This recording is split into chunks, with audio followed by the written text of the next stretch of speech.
In an underground elevator full of supplies, a boy wakes up without memories. As the elevator ascends, he hears one of the boxes make a weird noise and takes a closer look only to be startled by a pig. When the elevator reaches the surface, a door opens and dozens of boys appear to look at him. Gally jumps in and calls the boy a greenie before taking him out. The guy panics and starts running to escape, but he discovers he's in a small glade surrounded by huge walls, so there's no exit. Afterward, the boy is thrown into a cage and the leader Albie comes to ask him some questions, so the boy nervously explains he doesn't remember anything. Albie says that's normal and that none of the guys here have any memories except for their names, which usually are remembered after a day or two. After the newbie promises not to run again, Albie lets him out to give him a tour of the place. The group lives in this small glade and they do all the chores required to survive, like hunting and building shelters. Anything else is brought by the elevator, which they call the box. Once a month the box sends up fresh supplies and a new amnesiac boy, who is nicknamed Greenie. Nobody knows who sends them the things or why they're there. The newbie notices a creepy door in the wall and Albie mentions the 3 rules. Do your part, never harm another person, and never enter that door. Afterward Chuck finishes giving the Greenie the tour, but the new guy is obsessed with looking at the door. At that moment Ben and Minnow come out and the newbie is surprised, saying he thought they weren't allowed to enter. Chuck explains that only a handful of boys can do so because they're the designated runners, casually mentioning that there's a maze behind the wall. The Greenie approaches the door to take a closer look but he's pushed down by Gally, who reminds him of the rules.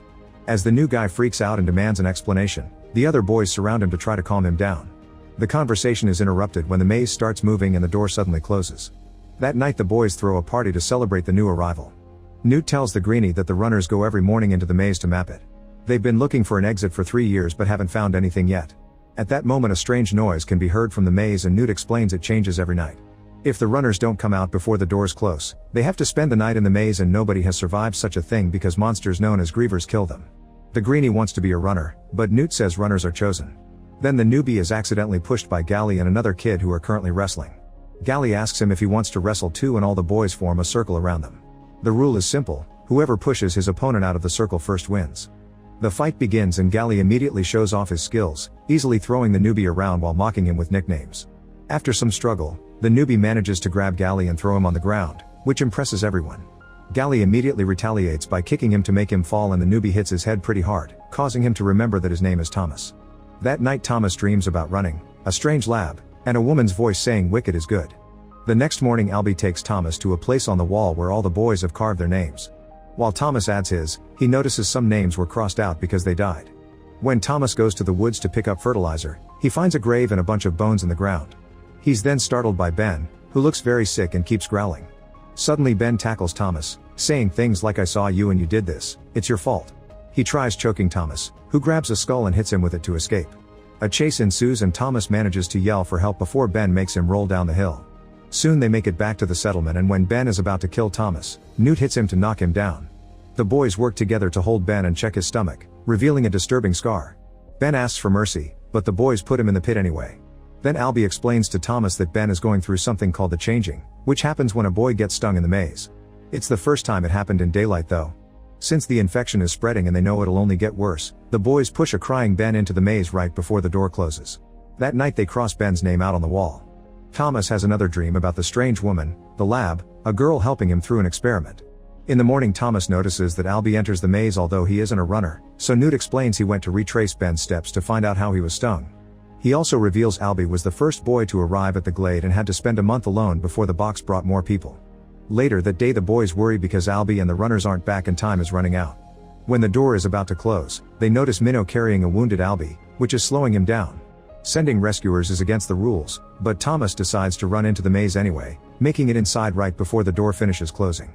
Then Thomas checks on Albie and discovers he's been stung, so Minnow had to knock him out.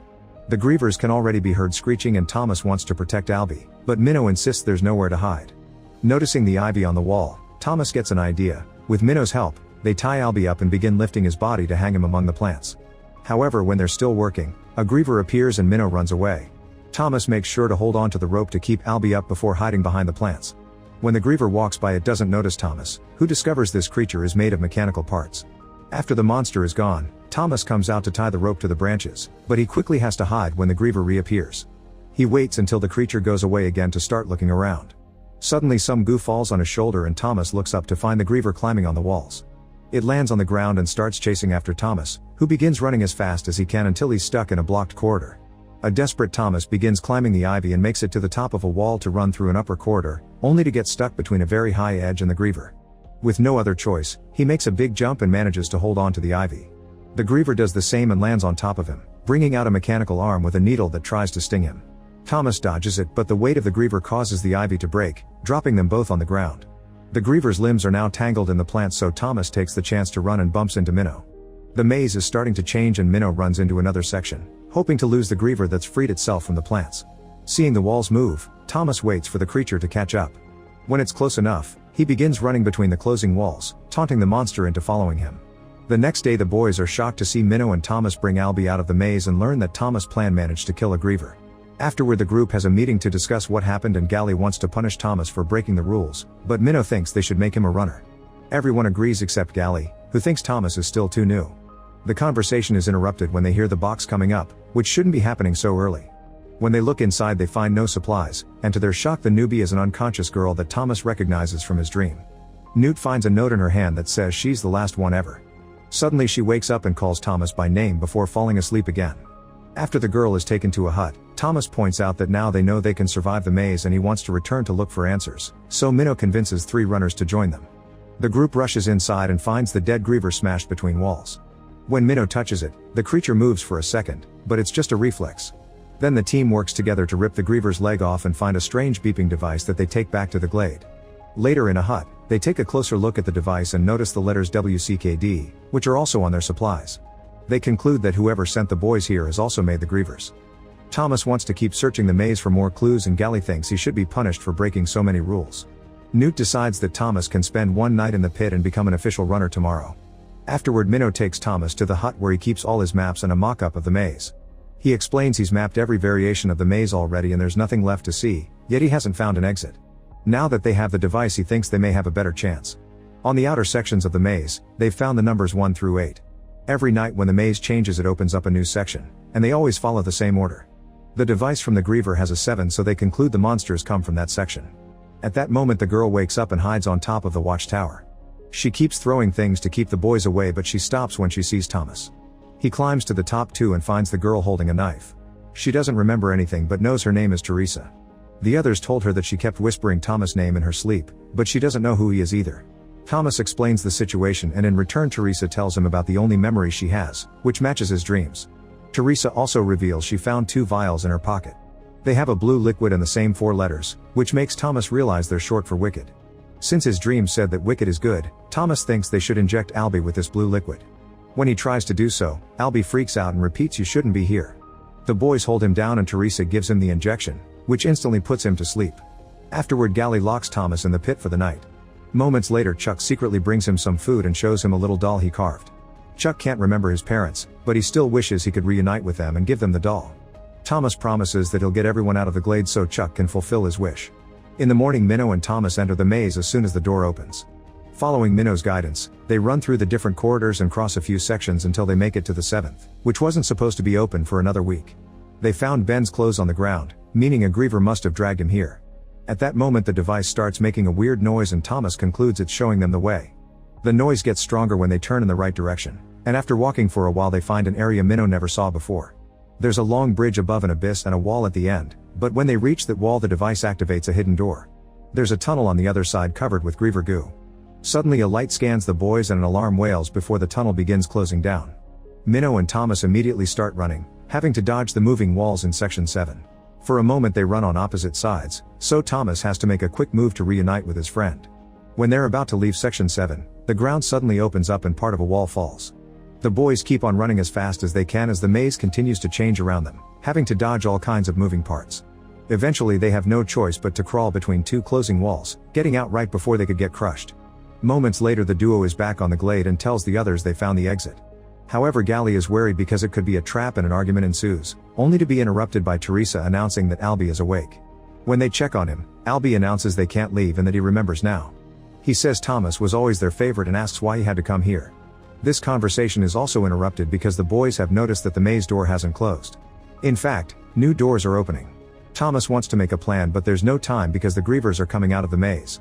Everyone immediately starts running to hide in the woods, but they can already hear the screams of some boys getting attacked by the monsters.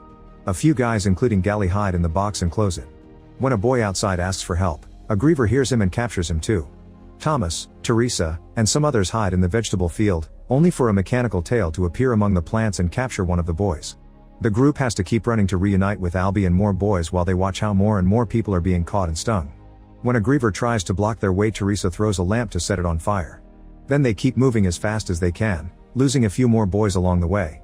When Albie falls, they stop to help him and Thomas stands in front of the group with a blade to confront the incoming griever. At that moment the hunters surround the beast and shower it with spears, giving the rest of the group the chance to rush into the biggest hut and lock the door. The griever pounds on the door to no avail, so then it walks on the roof and destroys it to kidnap another boy. Then the tail begins reaching through the walls to catch Chuck, so the others immediately grab their friend to try to save him. When the monster gets the injection ready, Albie runs to break it and hits the mechanical limb until it drops Chuck to leave. Unfortunately, the griever returns a second later and captures Albie, who tells Thomas to get everyone out of the glade before he's taken away. Then the noise stops and the group leaves the hut to discover the only survivors are them and the boys who hid in the box. Gally comes over to punch Thomas, blaming him for everything. Desperate for answers, Thomas injects himself with the griever's sting and passes out. He dreams about the lab again, seeing Teresa, some boys and experiments, and a strange woman who insists Wicked is good. When Thomas wakes up, he's in the pit with Teresa, who saved him with her other vial. Newt, Minnow, and Chuck come to check on them and explain Gally has taken control of the group by convincing them that everything is Thomas' fault. To their shock, Thomas agrees and tells them what he's remembered. When the boys were kids, Wicked experimented on them before sending them to the maze one by one. Thomas and Teresa worked for Wicked and watched the whole process. The glade and the maze aren't a prison, they're a test they must pass. The team agrees they must finish what they started. Minutes later, Thomas and Teresa are taken to Gally, who is finishing crossing out names on the wall. Gally wants to throw the duo into the maze, but some of the boys are hesitant and think Thomas may truly know the exit. Thomas uses the distraction to bring down the guards holding him and Minnow keeps Gally still by threatening him with his blade. Then Thomas announces he and his little team are leaving, and everyone is welcome to join them. Gally thinks he's crazy but half of the boys enter the maze with them. After lots of running, the new group makes it to Section 7 and finds a griever guarding the tunnel. The teens rush down the bridge and attack the beast, surrounding it with their spears and blades. They start pushing while dodging the attacks from the tail, which still manages to throw a boy off the bridge. During the struggle, Teresa attacks a mechanical leg and it accidentally hits the device, causing it to fly off. Chuck immediately runs to retrieve it and ends up on the edge of the bridge, where he sees a second grieve climbing up. Thankfully, Teresa pulls Chuck back before he falls. With lots of effort, the boys keep on pushing and eventually manage to throw the griever into the abyss, only for two more grievers to appear on the bridge. While the boys hold them back and lose more people, Teresa and Chuck take the device to the door to open it and reveal the tunnel. The duo runs inside and finds another door that won't open without an 8 code number. Thomas concludes it must be the sequence of the maze sections, which Minnow starts reciting. Before he can finish, a griever jumps from above and lands on top of him. One of the guys rushes in as a distraction, so the griever catches him instead and Minnow is saved. As the group begins moving back to hide in the tunnel while still keeping the grievers at bay, Minnow finishes telling the number sequence and Teresa uses it to open the door. The walls in the tunnel start closing again and Thomas throws a spear at the grievers to keep them back until they're crushed. Afterward, the group crosses the door and finds a corridor in a modern building with actual electricity. They walk through it until they find another door that says exit. Behind it there's a lab filled with dead scientists and guards. In the main room there are computers with security cameras that confirm the scientists have been watching the glade all along. When Thomas presses a button, a recording begins playing on the screen showing the woman from his dreams. Dr. Ava is the director of WICKED, which stands for Operations of the World Catastrophe Kill Zone Department. She explains that if they're watching this, it means they've successfully completed the maze trials, which exist for a reason. Many years ago, the sun scorched Earth and billions of lives were lost to fire and famine. Afterward, a virus known as the flare took over the world. It attacks the brain and makes people violent. They used to believe it was uncurable, but eventually an immune generation was born and the scientists started experimenting on those kids to find the cure. The kids were put inside harsh environments like the glade to study their brain activity, but not everyone agreed with these methods, so WICKED kept it a secret. The video ends with Ava self-deleting with a gun. As the group tries to process this information, another door opens. Before they can move, Gally appears behind them and Teresa notices he's been stung. Gally says there's no freedom out there and opens fire at the same time that Minnow throws a spear at him to kill him. Unfortunately, the stray bullet hits Chuck, who gives Thomas his little doll and thanks him before dying. While the group cries for their lost friend, a bunch of armed men appear to drag them out of the lab. A helicopter is waiting for them outside to take them away. Meanwhile, Ava is still alive and telling her colleagues that Thomas has taken the bait, so phase 2 begins. Make sure to subscribe and turn on notifications so you can watch more videos like this. Thanks for watching.